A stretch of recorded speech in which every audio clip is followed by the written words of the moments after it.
Hey guys, Lance here. Once another Lance Gaming. Don't forget the bell button, the subscribe button to get notifications to my channel. Alright guys, we got some gaming news here, and it's about Zelda Breath of the Wild, and this is was about Williams. Okay, this came out the 22nd, and this is on GameRant. Zelda Breath of the Wild 2 leak reveals new Ganon gameplay, and we'll see about that. YouTuber Tyler McVicker reveals some significant details about Breath of the Wild.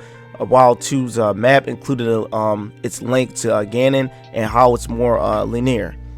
Despite Nintendo seeming reluctant to show more of the highly anticipated Legend of Zelda Breath of the Wild 2 since its incredible debut at last E3's, fans have slowly but surely been learning more about the sequel from a number of reputable leaks. Story details surrounding Link's next adventure was a surface online as recently as a month ago, while small details what players can expect from the gameplay have emerged. Also, it seems fans of the series might just have to receive another interesting tidbit of information from reputable YouTube personality Tyler McVicker, who shared a leak surrounding map details of Breath of the Wild 2 and how its central antagonist impacts the open world.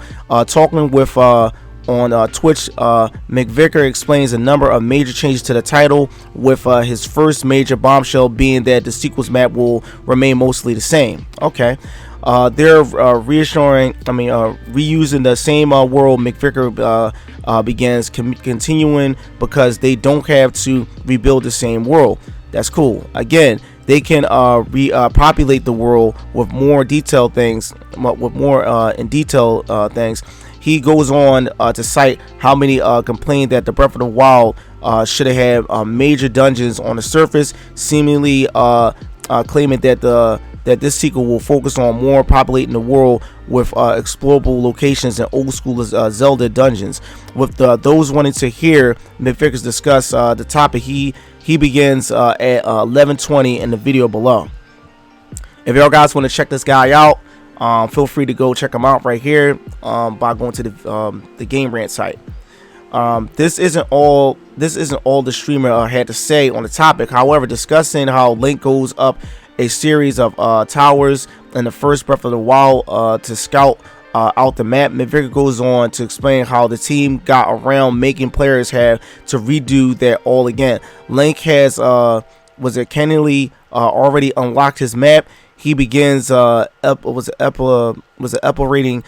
You need to have a contextual story beat within there, and essentially that is the Masmic version of Ganon has overtaken the entire world. He's of course referring to the almost demonic version of Link's iconic arch nemesis seen in the Breath of the Wild 2 trailer, where the resurrected spirit of Ganon has seemingly possessed his skeleton, emitting a sticky green glow.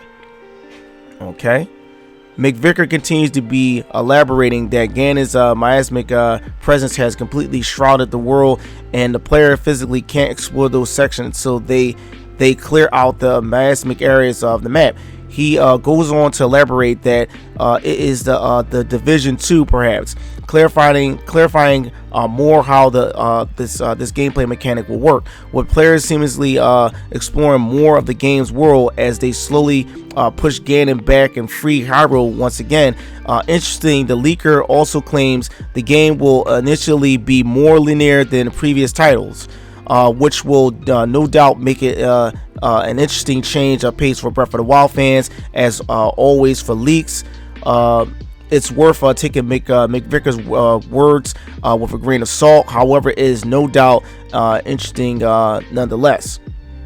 Okay, that's a nice thought of a Division 2 structure, of how we had to go back to New York, and New York pretty much looked the same, but they just took a section in New York, and then Washington is so reusable based off the content. Restarts like every 2 weeks, I believe, because me and my friends have been playing the Division 2 like crazy lately, due to the DLC that we all purchased, the New York DLC.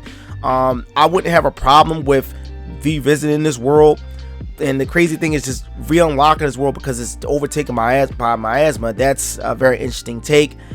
Come to find out, everything that you've done on Breath of the Wild, you know, it doesn't mean anything, due to the fact of the matter is that now you have to deal with this miasmic structure, which is freaking ridiculous. Is because you have to go all through this again, resurface all this miasma and stuff like that, based off killing this dungeon, like basically not sealing Ganondorf on a previous doggone game, or killing him and whatnot, meant nothing, because this stuff was going to happen regardless and whatnot, which is messed up at the same time because of that, which none of us was really expecting and whatnot. So my whole thing of it is, when it comes down to, you know, revisiting the world, would they have different villages? Would the world expand when it comes down to villages? Would it be like other hidden collectibles and stuff like that? Will it be better weapons? Will they still have the mechanic of your weapons breaking? Will I have the Master Sword? That's what I'm thinking of. Will I still have the Master Sword on me? Will Link get his legendary clothes, his green tunic? I mean, I unlocked the wild tunic, but will he have a tunic specifically for this game, like literally beside the wild tunic, which is the classic joint? I liked it, but I really didn't like it too much. I just have so many questions. And also, there was another leak a while back ago that you may have control over Zelda. I'm not sure how true that is, but it is what it is, guys. But anyway, that's the gaming news. Don't forget the bell button, subscribe button to get notifications to my channel. This is Kill Lance. We have more Breath of the Wild Part 2 here. Peace.